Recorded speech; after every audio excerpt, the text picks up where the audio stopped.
The gunshot that had taken Henry Morrison's life still echoed in Hannah Morrison's nightmares 3 years later, even as she stood in the doorway of her childhood home watching the dust rise from the approaching rider in the Nevada Territory summer of 1878. Her father coughed from his chair near the window, the sound rattling through his chest like stones in a tin can. Her mother, Sarah, looked up from her mending with worried eyes that had grown increasingly clouded over the past year. At 24, Hannah had already buried a husband and watched her parents deteriorate from the strong people who had raised her into fragile versions of themselves. The ranch they had built together was falling apart board by board, and she could not fix it fast enough with her own 2 hands. The rider drew closer, and Hannah recognized the broad shoulders and easy posture of Austin Matthews, a cattleman who had been working the ranches around Panamint for the past 6 months. He had tipped his hat to her in town a few times, his dark eyes lingering just a moment longer than politeness required, but she had never encouraged conversation. Widows were expected to mourn, and her heart felt too full of obligation to her parents to consider anything else. Austin dismounted near the porch, his boots hitting the dry earth with a soft thud. He was tall, probably 30 years old, with sun-weathered skin and hands that looked capable of hard work. His horse, a sturdy bay gelding, huffed and stamped. "Mrs. Morrison," he said, removing his hat to reveal dark hair that curled slightly at his collar. "I hope I am not intruding. What can I do for you, Mr. Matthews?" Hannah kept her voice neutral, one hand resting on the door frame. "I have been riding past your property for weeks now, and I could not help but notice the fence line is down in several places. Your cattle are wandering onto open range." He paused, seeming to choose his words carefully. "I also noticed you have been doing the work yourself." Heat rose to Hannah's cheeks, though whether from embarrassment or irritation she could not say. "We manage well enough. I did not mean to offend." Austin took a step closer, his expression earnest. "I came to offer my help. No charge, no obligation, just a neighbor lending a hand." Her father's cough interrupted before she could respond. Hannah turned to see him trying to stand, his weathered face flushed with the effort. "Sarah, help me up. I will speak to the man." "Papa, sit down," Hannah said firmly, moving to his side. "You need to rest." Thomas Morrison had been a bull of a man once, capable of working from sunup to sundown without complaint. Now, at 62, illness had whittled him down to someone Hannah barely recognized. Her mother at 60 was not much better, her hands twisted with arthritis that made even simple tasks painful. Austin remained in the doorway, hat in hand. "Sir, I meant no disrespect to your family. I just thought I might be of some use." Thomas studied him through eyes that had seen too many strangers turn out to be something other than what they claimed. "Why would you work for nothing?" "Because I know what it is like to need help and have no one offer it." Austin's voice carried a weight of experience. "And because Mrs. Morrison should not have to carry this burden alone." Hannah felt something shift in her chest, a small crack in the wall she had built around herself. She looked at this man, this stranger, and saw none of the pity she had come to expect from others. Instead, she saw understanding. "The fence posts need replacing, not just mending," she heard herself say. "And the barn roof has holes that let in rain. The corral gate hangs crooked, and half the water troughs have sprung leaks. Then I will start with the fence and work my way through the rest." Austin settled his hat back on his head. "I will be here tomorrow at dawn if that suits you." After he left, Hannah stood on the porch watching the dust settle in his wake. Her mother came to stand beside her, moving slowly and carefully. "He seems like a good man," Sarah said quietly. "Mama, do not start. I am only saying what I see." Her mother's gnarled hand found Hannah's. You have given us 3 years of your life, child. 3 years of putting your own needs aside. You and Papa are my needs." Hannah squeezed her mother's hand gently, mindful of the painful joints. "When Henry died, I promised myself I would take care of you both. That has not changed. But you are still young, Hannah. You should not spend your best years watching two old people fade away. Stop talking like that." Hannah blinked back tears. "You are not fading anywhere. We are going to get through this together, just like we always have." But that night, as she lay in her narrow bed listening to her father's labored breathing through the thin walls, Hannah allowed herself to wonder what it might be like to have someone share the weight she carried. Not a husband necessarily, but a partner. Someone strong enough to help hold up the sky when it felt like it was falling down on all of them. Austin Matthews arrived as promised the next morning, bringing with him a wagon full of lumber and supplies.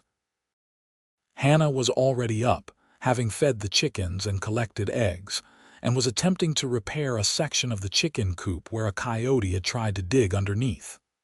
"Morning," Austin called out, setting the wagon brake. "I brought materials. Figured you might be running low."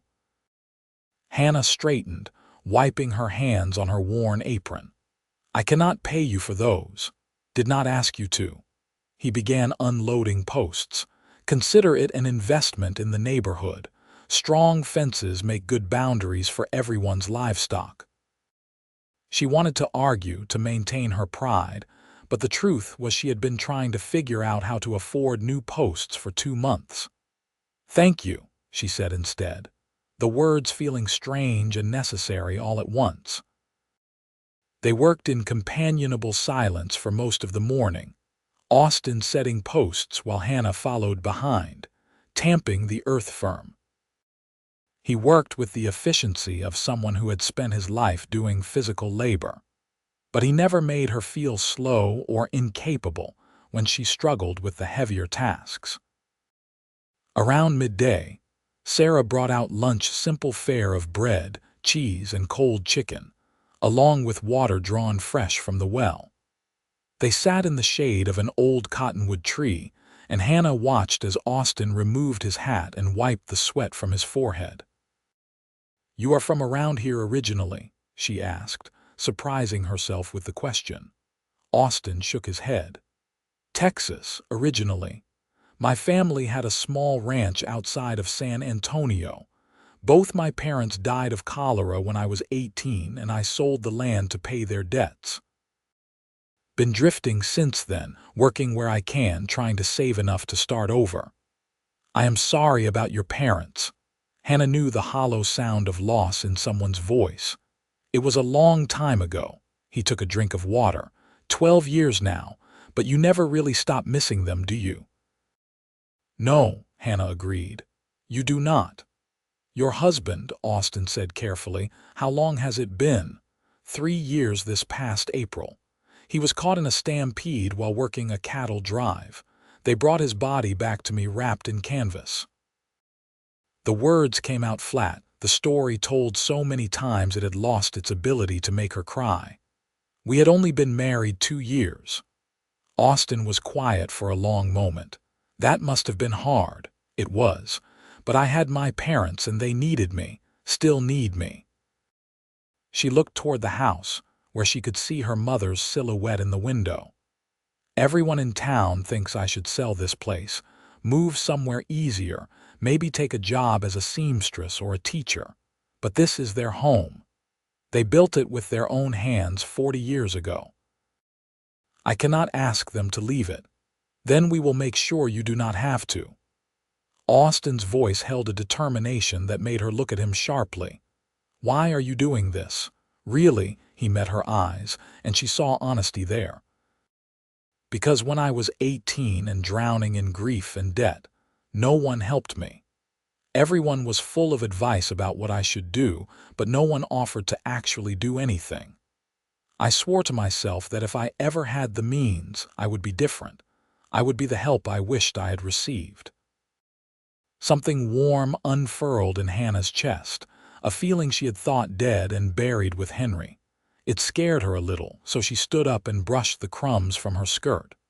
We should get back to work. Daylight is burning. Over the next 2 weeks, Austin became a fixture at the Morrison ranch.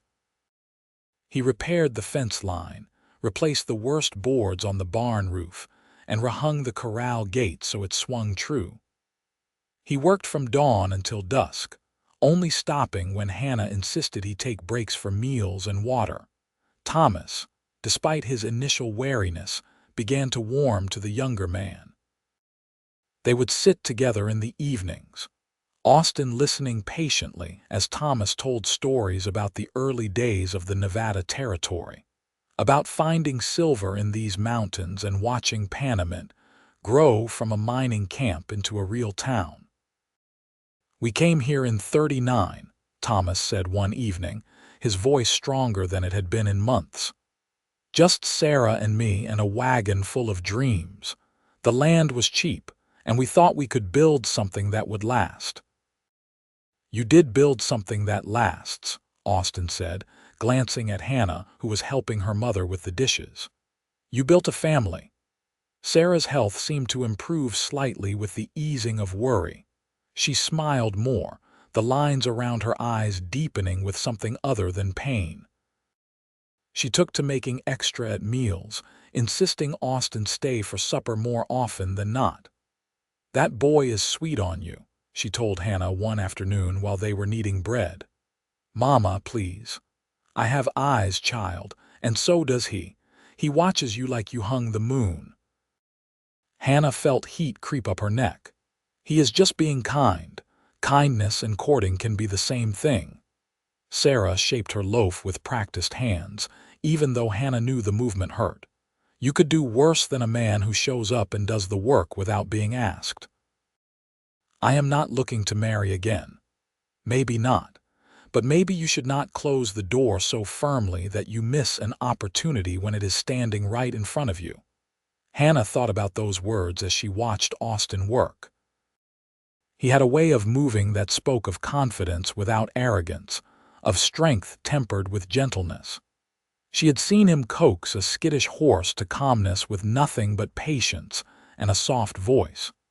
She had watched him help her father stand without making the older man feel diminished. And yes, she had noticed the way he looked at her.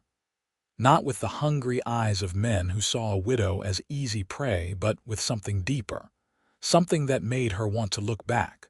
One evening, after a particularly long day of work, Austin lingered on the porch after supper. The sun was setting, painting the Nevada sky in shades of orange and purple that seemed almost too beautiful to be real. Hannah came out with 2 cups of coffee, handing him one. "Thank you," he said, accepting it, "for everything. The meals, the company. Your parents are good people. They are." Hannah leaned against the porch railing. "You have given them something I could not. Hope, maybe. The feeling that things might actually get better." "Things will get better." Austin sipped his coffee. "The ranch is in better shape now. You should be able to manage the basic upkeep." The words hit Hannah like cold water. "You are leaving?" He looked at her, his dark eyes searching her face. "That depends." "On what?" "On whether you want me to stay." He set down his cup and took a step closer. "Hannah, I came here to help with your ranch, and I have done that.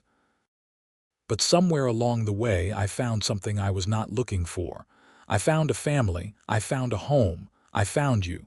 Her heart was beating so hard she thought he must be able to hear it. "Austin, let me finish." He held up a hand, his expression earnest. "I know you are not looking to replace your husband. I know you have obligations and responsibilities that matter more to you than romance. But I am asking if maybe, possibly, you might have room in your life for someone who wants to share those obligations, someone who wants to help you carry them." "I do not need someone to take care of me," Hannah said, but her voice lacked conviction. "I know you do not. You are the strongest woman I have ever met, but even strong people deserve someone to lean on." He reached out, his calloused hand gently taking hers. "I am not asking you to love me today. I am just asking if you might let me stay. Let me keep helping and see where things go." Hannah looked down at their joined hands, at the contrast of his sun-bronzed skin against her paler fingers.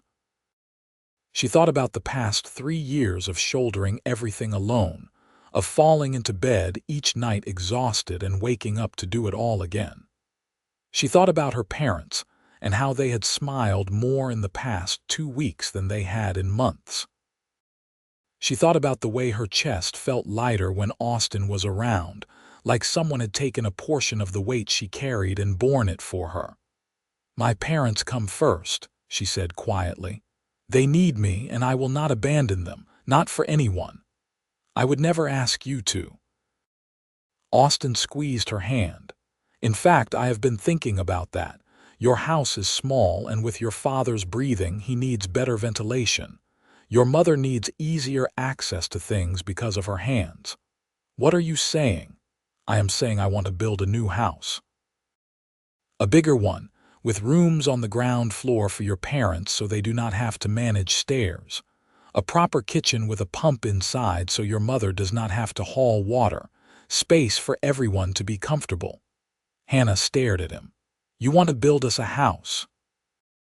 "I want to build us all a home." He said it simply, as if it were the most natural thing in the world. "A place big enough for a family. Your family, my family, maybe someday our family." Tears stung Hannah's eyes. "That would cost a fortune. Materials, time, I have savings." "Not a fortune, but enough to get started. And I am good with my hands. We could do most of the work ourselves." He smiled, that slow, warm smile that made her stomach flutter. "What do you say? Will you let me do this? Will you let me stay?" She should say no. She should protect her heart, keep her distance. Remember that she had already lost one husband and the pain had nearly destroyed her. But looking at Austin, at the hope and determination in his eyes, Hannah found she could not refuse him. "Yes," she whispered. "Yes, you can stay." The kiss he gave her was gentle, barely a brush of lips, but it sent warmth flooding through her entire body. When he pulled back, they were both smiling. "I promise you will not regret this," Austin said. Hannah believed him. Planning the house became a project that involved the whole family. Thomas, invigorated by the prospect, sketched rough designs on old paper, his hands steadier than they had been in months. Sarah offered suggestions about the kitchen and where the windows should face to catch the best light.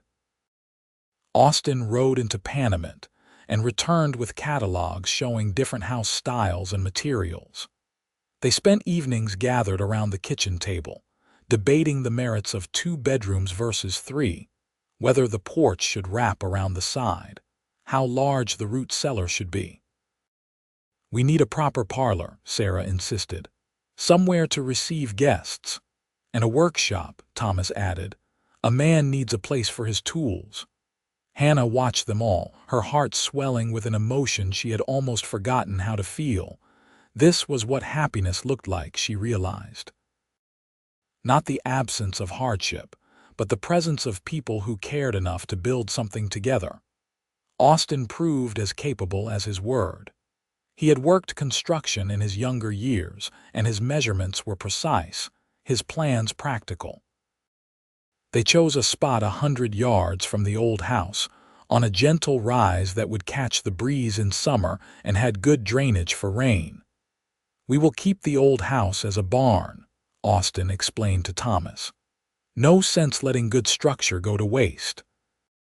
We can store hay, keep tools there, maybe even house a few animals if needed." The work began in early September when the worst of the summer heat had passed. Austin hired 2 men from town to help with the heavy labor, and the sound of hammering and sawing became the soundtrack to their days. Hannah divided her time between her regular ranch chores and helping with the construction, fetching water, preparing meals for the workers, and holding boards steady while Austin nailed them in place. The work was hard, but there was joy in it. She would catch Austin watching her as she worked, his eyes soft with an affection he no longer tried to hide. At night, they would sit together on the old porch, his arm around her shoulders, and talk about the future. "I want to expand the cattle operation," Austin said one evening. "Get a good bull, improve the bloodlines, maybe buy the McAllister property to the east if it comes up for sale." "That would take capital we do not have," Hannah pointed out, though she liked the way he said we, as if they were already a unit. "We will save. Work hard, be smart about it." He kissed the top of her head, a gesture that had become familiar and dear. "I believe we can build something good here, Hannah, something that lasts. My father said the same thing when he and Mama first came here. Then I am in good company." As the house took shape, so did the relationship between Hannah and Austin. It was different from what she had shared with Henry, who had been her childhood sweetheart, young and impulsive and full of grand dreams. Austin was steadier, more grounded but no less passionate. He showed his love through actions, the way he made sure she ate properly, the gentle hand on her back as she passed, the careful attention he paid when she spoke. He courted her parents as thoroughly as he courted her. He sat with Thomas in the evenings, learning everything the older man could teach about the land and the cattle. He helped Sarah with tasks her arthritic hands could no longer manage, opening jars and chopping vegetables without being asked. "He is a good man," Thomas told Hannah one afternoon. They were alone, watching Austin work on framing out what would be the new master bedroom. "Better than good. He is the kind of man who builds instead of just talks about it." "I know, Papa. Your mother and we will not be here forever." Thomas held up a hand when Hannah started to protest. "No, let me say this. We are old, child, and we are tired, but we are also grateful. Grateful that you stayed with us, grateful that you found someone who understands why you could not leave. Austin is not asking you to choose between him and us. He is offering to be part of all of it." "I care about him," Hannah admitted, "more than I thought I could care about anyone again." "Then do not hold back out of fear." Her father's eyes were serious. "Life is too short and too uncertain. If you love him, tell him. If he wants to marry you, say yes. Your mother and I would rest easier knowing you were not alone." The house was finished by late November, just as the first real cold began settling into the valleys. It was beautiful, larger than Hannah had imagined, with windows that caught the morning sun and a stone fireplace that Austin had built with his own hands. The ground floor held a spacious bedroom for her parents, with wide doorways to accommodate Thomas's increasing difficulty with walking. The kitchen had a hand pump right at the sink, a luxury Sarah declared worth more than gold. Upstairs were 2 more bedrooms and a small sitting area. Austin had built a bedroom for Hannah with a window facing east, so she could watch the sunrise. The other bedroom, he said, was for future needs, leaving the words hanging between them with all their implications. They moved Thomas and Sarah in first, settling them into their new room with its large bed and comfortable chairs. Sarah cried when she saw the kitchen, running her twisted fingers over the smooth countertops and the clever storage spaces Austin had designed to be easy to reach. "I never thought I would have something so fine," she whispered. "You deserve it," Austin said simply. "Both of you do."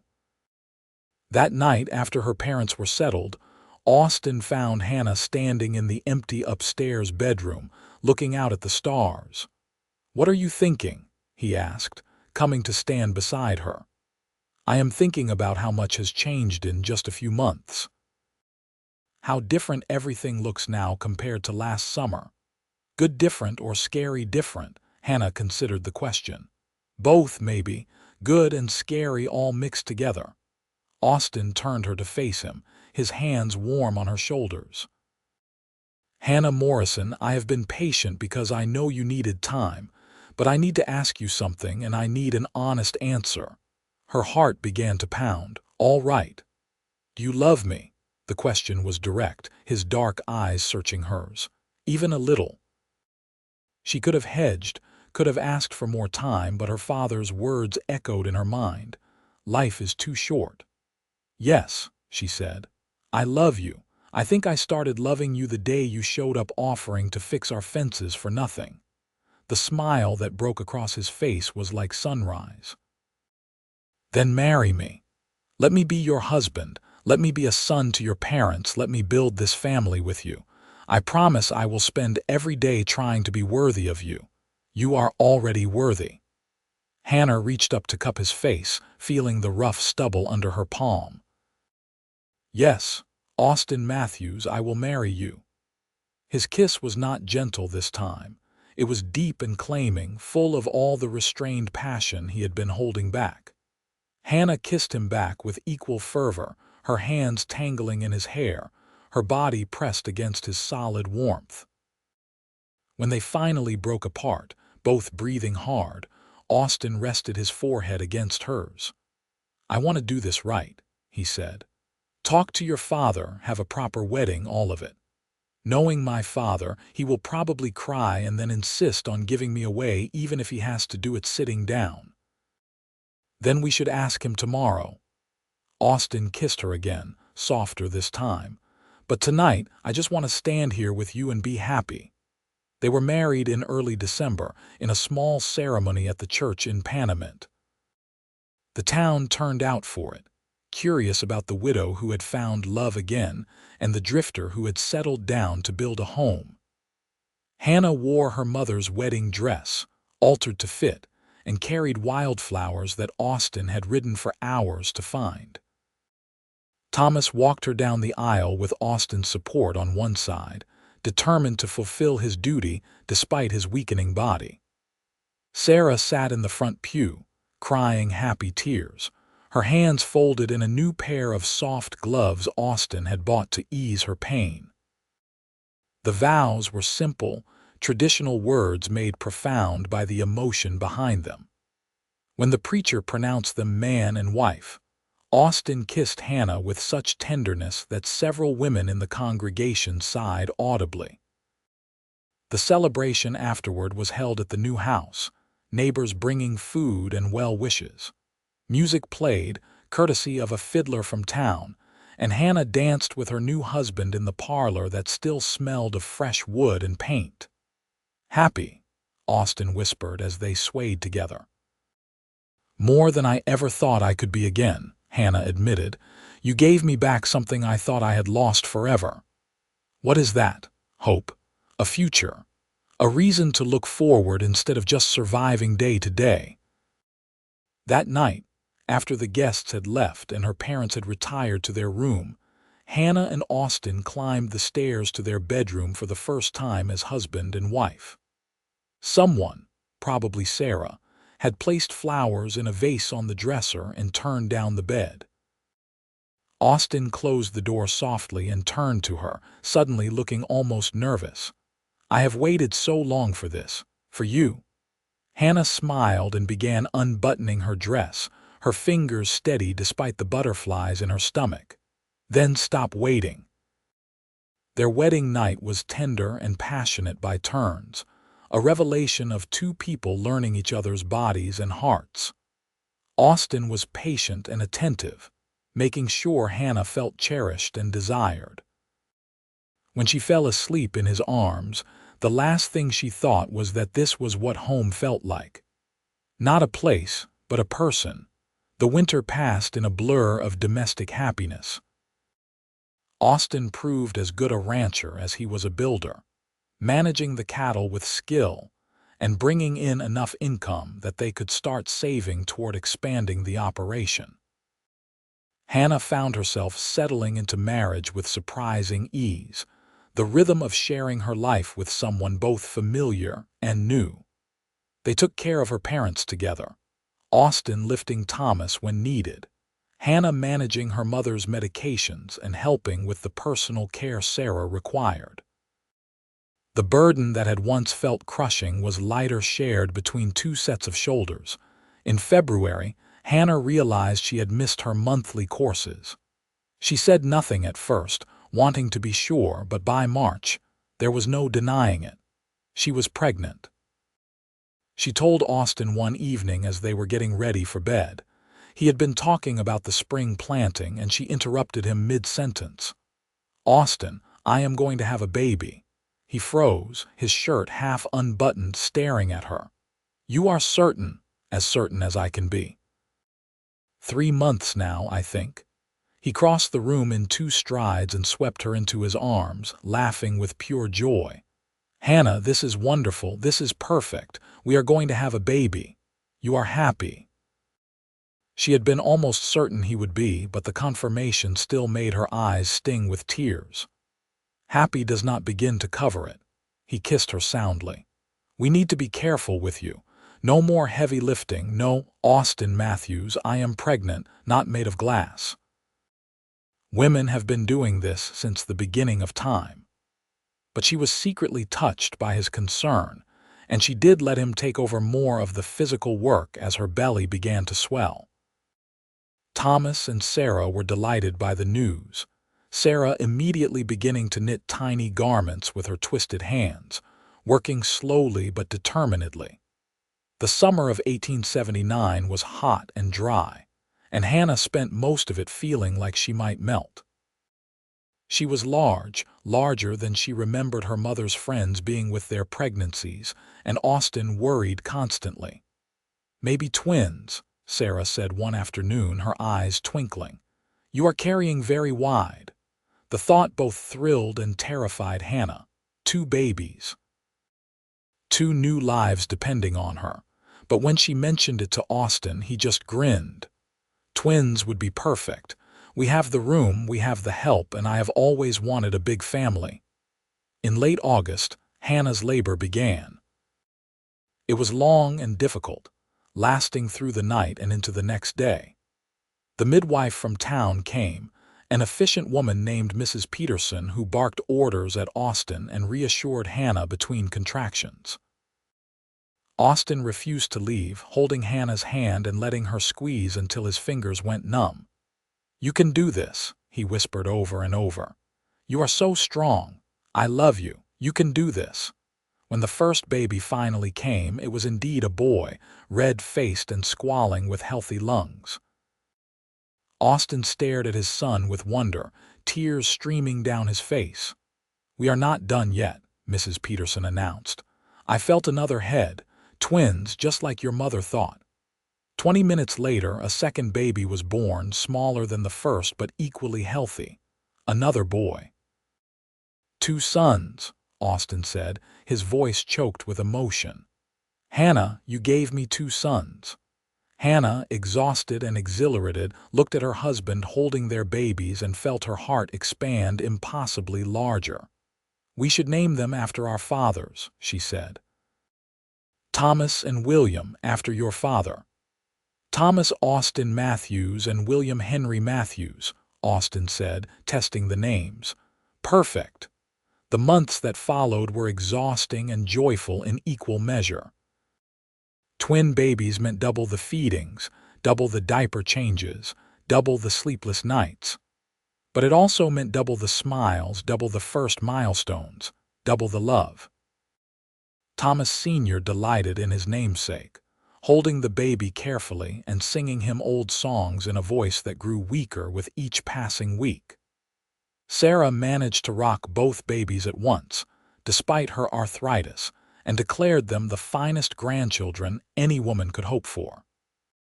Austin threw himself into fatherhood with the same dedication he brought to everything. He would walk the floor with fussy babies in the middle of the night, singing off-key lullabies. He changed diapers without complaint and could get both boys to sleep when Hannah was at her wit's end. "You are wonderful with them," Hannah told him one night, watching him cradle both babies, one in each strong arm. "They are easy to love." He looked up at her, his eyes soft, just like their mother. In November, Thomas Sr. took a turn for the worse. The illness that had been slowly claiming him accelerated, and it became clear that the end was near. He spent most of his time in bed, Hannah or Austin always nearby. One afternoon, Thomas called them both to his bedside, along with Sarah. The twins were sleeping in their cradle nearby, and weak winter sunlight filtered through the windows Austin had positioned to catch the best light. "I want to thank you both," Thomas said, his voice barely above a whisper. "Austin, you gave me something I never expected. You gave me back my daughter's happiness. You gave us a home where we could live out our days with dignity, and you gave us great-grandsons to carry on our name." "It was my honor, sir," Austin said, his own voice thick with emotion. Thomas turned to Hannah. "And you, my girl. You stayed when others would have left. You put us first, and I am grateful, but I also need you to know that your life is your own now. You have done your duty and then some. Live for yourself. Live for your husband and your boys. Be happy." "I will, Papa, I promise." "Good." Thomas managed a weak smile. "That is all I needed to hear." He died that night peacefully, with Sarah holding one hand and Hannah holding the other. Austin stood behind Hannah, his arms around her waist, supporting her as she wept. They buried Thomas Morrison on a hill overlooking the ranch he had built, with a simple headstone that read "Husband, Father, Pioneer." The town turned out for the funeral, and afterward, neighbors brought food and condolences. Sarah grieved quietly, sitting in her chair and staring out at the land she and Thomas had claimed together. Hannah worried about her, but Austin seemed to understand instinctively what the older woman needed. "Tell me about when you first met Thomas," he would say, sitting beside her in the evenings. And Sarah would smile and launch into another story, her eyes brightening as she remembered. Winter settled in, and the family adjusted to life without Thomas. It was hard, but they managed, supporting each other through the grief. The twins grew and thrived, beginning to show distinct personalities. Thomas Jr. was quieter, more observant, while William was louder and more demanding. Spring brought new life to the ranch. Austin's careful management had paid off, and they had a good crop of calves. He hired a couple of hands to help with the work, young men from town who were grateful for steady employment. One April morning, Hannah woke to find Sarah had passed peacefully in her sleep. It was both heartbreaking and, in a way, a relief. Sarah had been fading since Thomas's death, and Hannah liked to think that maybe they were together again, wherever people went after this life. They buried Sarah next to Thomas, and Hannah stood between the graves with her sons in her arms and her husband beside her. "Thank you," she whispered to her parents, "for everything. For raising me, for supporting me, for giving me the foundation to build this new life. I will make you proud." Life moved forward, as it always does. The twins grew from babies into toddlers, filling the house with laughter and chaos. Austin expanded the ranch, buying the McAllister property when it came available and increasing their herd. They hired more help, becoming one of the more successful operations in the area. Hannah found herself pregnant again in the spring of 1882. This time, she was less nervous, knowing what to expect. Austin was just as attentive as before, maybe more so, and when their daughter was born that December, he cried just as hard as he had with the boys. They named her Sarah Rose Matthews, after Hannah's mother and the wildflowers Austin had given her on their wedding day. She was a placid baby, content to watch her older brothers with serious eyes, and she wrapped her father completely around her tiny finger from the moment she was born. The years that followed were good ones. The ranch prospered, the children grew healthy and strong, and Hannah and Austin's love deepened with each passing season.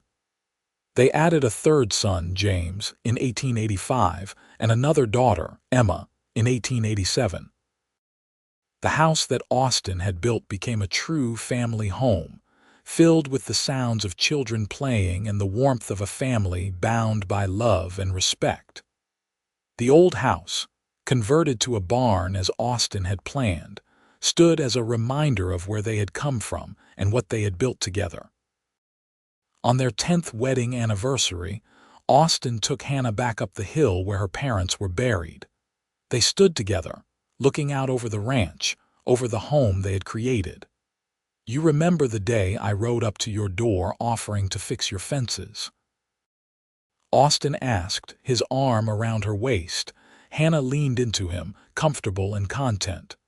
"I remember thinking you were crazy, working for nothing." "I was not working for nothing. I was working for this." He gestured at the view, at the house with smoke curling from the chimney, at the sound of their children playing in the yard below. "I was working for family, for home, for you." "I love you, Austin Matthews," Hannah said, turning to kiss him. "Thank you for seeing what I needed before I even knew I needed it. Thank you for building us all a home. Thank you for letting me stay." He kissed her back, deep and sweet. "Thank you for taking a chance on a drifter cowboy who showed up with nothing but good intentions and a wagon full of lumber." They stood there together as the sun set, painting the Nevada sky in shades of gold and rose. Below them, their children called out for supper, and the life they had built together waited to welcome them home. Thomas Jr. grew up to be a rancher like his father, eventually taking over the operation when Austin was ready to slow down. He married a schoolteacher from Panamint, a smart woman who reminded Austin of Hannah, and they had children of their own, filling the house with another generation. William became a lawyer, moving to San Francisco but coming home often, always bringing gifts for his siblings and stories about the city. Sarah Rose married a doctor and stayed in Panamint, her own house just a few miles from her parents, close enough to visit often but far enough for independence. James took after his grandfather, becoming a skilled carpenter who built houses throughout the Nevada territory. And Emma, the baby, surprised everyone by becoming a photographer, traveling throughout the West capturing images of a changing frontier, though she always came home to the ranch for holidays. Austin and Hannah grew old together, their hair turning silver, their hands becoming gnarled like Sarah's had been, but their love never diminishing. They would sit together on the porch they had sat on as newlyweds, watching their grandchildren play in the yard, and marvel at what they had built. "I never thought I would have this," Hannah admitted one evening when they were both well into their 60s. "After Henry died, I thought that part of my life was over. I thought I would spend my days taking care of my parents and then maybe fade away myself. Instead, you got me." Austin grinned, the same charming smile that had won her over all those years ago. "And I got everything I ever dreamed of. A wife I adore, children who make me proud, a home that stands strong, and a family that will last long after we are gone. You think my parents would be proud?" Hannah asked. "Of what we built, of how things turned out, I know they would be." Austin took her hand, their fingers interlacing as naturally as breathing. "We gave them exactly what they needed at the end of their lives: peace, dignity, family, and we built on the foundation they laid. This ranch, this family, it is a legacy that started with them and continues through us to our children and grandchildren." Hannah smiled, thinking about her father's words about building something that lasts. He and Sarah had built it, she had preserved it, and Austin had expanded it into something beyond what any of them had imagined alone. The autumn of 1898 found them celebrating their 20th anniversary, surrounded by children and grandchildren. Someone had brought out a fiddle and music filled the air. Austin bowed to Hannah with exaggerated formality. "May I have this dance, Mrs. Matthews?" "You may, Mr. Matthews." They danced in the parlor of the house he had built for her family, the house that had become their home, the house that had witnessed 2 decades of love and laughter, trials and triumphs. Their children and grandchildren watched, and Hannah heard her daughter-in-law whisper, "That is what I want." What they have, that kind of love. It takes work, Hannah called out, having heard the comment, and patience, and a willingness to put each other first, but it is worth every bit of effort. Austin pulled her closer, his arms still strong despite his years. "You forgot the most important part." "What is that?" "It takes finding the right person, someone worth building a life with." He kissed her forehead. "I found that in you." As the evening wore on and the celebrations continued, Hannah found herself standing in the doorway looking out at the land. The same view she had seen that day 20 years ago when a cowboy had ridden up offering help. The same land her parents had claimed and worked and loved, but everything else had changed. Where there had been struggle, there was now prosperity. Where there had been loneliness, there was now family. Where there had been a woman carrying too much weight alone, there was now a partnership built on mutual respect and deep love. Austin came to stand beside her, following her gaze. "What are you thinking?" "I am thinking about that day you showed up. How close I came to sending you away. How different life would have been if I had been too proud or too scared to accept your help. But you did accept it, and look what we built together." "We built a family," Hannah said softly, "not just through our children but through choosing each other every day. Through the decision to work together instead of alone. Through love that grew from respect and partnership into something extraordinary." In the years that followed, they watched their grandchildren grow and their own children build families and lives of their own. The ranch continued to prosper, a testament to good management and hard work. The house stood strong, sheltering another generation, its walls echoing with the same love that had guided its construction. When Austin passed away in the winter of 1910, he was 72 years old, surrounded by family, his hand held firmly in Hannah's. His last words were, "Thank you for letting me stay." Hannah grieved, but she was not destroyed by it. She had loved 2 good men in her lifetime, and both had given her different gifts. Henry had given her youth and first love. Austin had given her partnership and family, and a love that had built something lasting. She lived another 8 years, long enough to see the automobile come to Panamint, long enough to see the world change in ways her parents never could have imagined. But through it all, the house stood, the family thrived, and the legacy of a cowboy who had stopped to offer help to a widow and her aging parents lived on. When Hannah died peacefully in her sleep in the spring of 1918 at the age of 64, they buried her between her parents and her husband, 4 stones on a hill overlooking the ranch. Thomas Jr. stood with his siblings and their families, looking at the graves of the people who had built their family's legacy.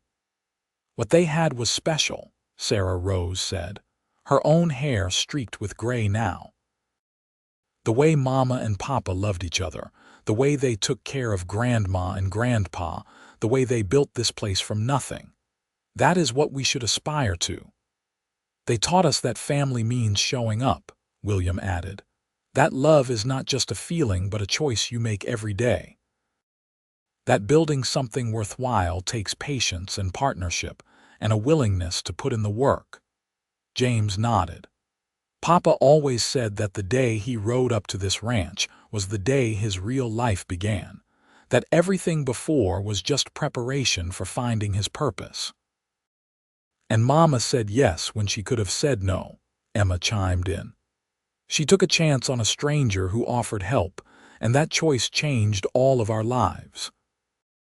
They stood together on that hill, 3 generations of the family that Hannah and Austin had built, the family that had started with a widow's refusal to abandon her aging parents and a cowboy's willingness to build them all a home.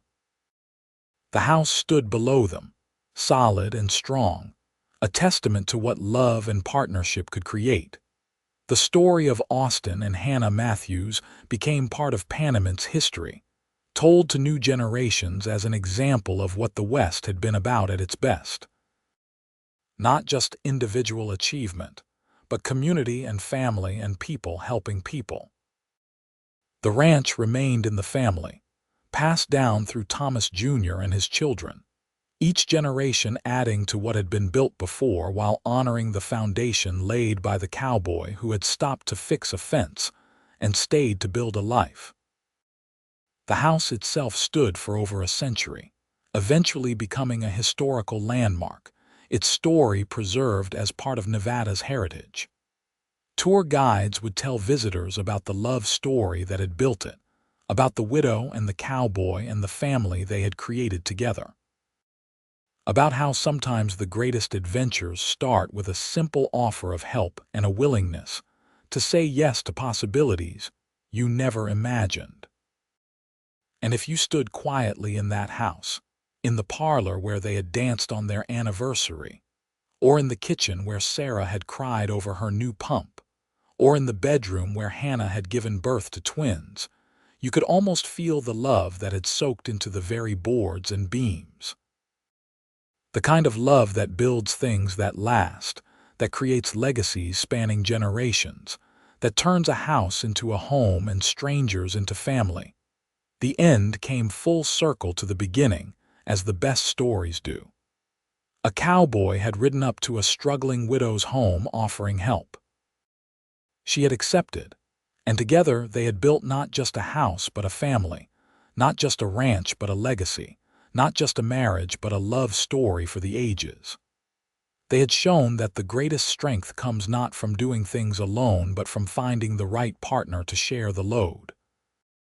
That family is built not just through blood but through commitment and care. That home is not a place, but the people who fill it with love. Their story lived on in their descendants, in the land they had worked, in the house that stood as a monument to what two people could accomplish when they chose each other and refused to give up. It lived on in the memories shared around dinner tables, in the values passed down through generations, in the understanding that love, real love, is about showing up every day and doing the work together. Austin Matthews had been a drifter with a wagon full of lumber and a heart full of hope. Hannah Morrison had been a widow with aging parents and a burden she thought she had to carry alone. Together, they had become something greater than either could have been separately. They had become a family, a home, a love story that would be remembered long after the last boards of their house finally crumbled to dust. And somewhere, perhaps, on a hill in Nevada, where 4 headstones stood watch over a ranch that still bore their name, the wind carried the echo of laughter and music, of children playing and couples dancing, of a life well lived and a love that had truly lasted. The story had ended, but the legacy continued, as all the best legacies do, in the hearts and lives of those who came after and remembered what it meant to build something worth keeping, to love someone worth staying for, to create a family worth everything.